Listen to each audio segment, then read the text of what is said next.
Hi hello friends, అందరికీ శుభోదయం. నేను మీ వసంత. ఈరోజు టేస్టీ బిట్స్లో మనం ఏం చేసుకోబోతున్నామంటే ఫంక్షన్ స్టైల్లో ఆలూ బజ్జీ అనమాట. ఫంక్షన్స్లో చేస్తూ ఉంటారు కదా, అలాగా ఆలూనైతే తీసేసుకొని పీల్ తీసేసి ఇలా చక్రాల్లాగా అయితే కట్ చేసేసుకున్నాను అనమాట.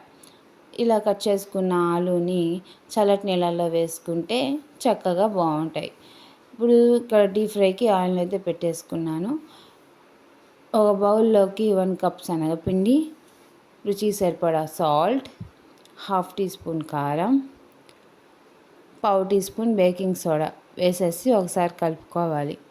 తర్వాత కొద్దిగా నీళ్ళని యాడ్ చేసుకుంటూ బజ్జీల పిండిలాగైతే కలిపేసుకున్నాం. చూడండి ఇలాగనమాట. ఇక్కడ ఆయిల్ అయితే హీట్ అయిపోయింది. ఇప్పుడు ముందుగా కట్ చేసుకున్న ఆలూని ముందుగా సిద్ధం చేసుకొని ఉంచుకున్న శనగపిండి మిశ్రమంలో చక్కగా డిప్ చేసేసుకొని అది ఆయిల్లో అయితే వేసేసుకుంటున్నాం అనమాట. చూడండి ఇలాగా. ఇప్పుడు ఇది గోల్డెన్ బ్రౌన్ కలర్ వచ్చేదాకా చక్కగా వేయించేసుకోవాలి. చూడండి ఇక్కడ బాగా వేగిపోయినాయి. వీటిని పక్కకు తీసేసుకుందాం. ఇది చూస్తే ఏంటి టొమాటో సాస్ అనుకుంటున్నారా? అలా అనుకుంటే మీ పప్పులో కాలేసినట్టు. ఇదైతే నిమ్మకాయ కారం అనమాట. చూసారా, ఆలు బజ్జీ నిమ్మకాయ కారం తింటూ ఉంటే ఆహా, ఆ రుచే వేరండి. మీరు కూడా ఒకసారి ట్రై చేసేయండి.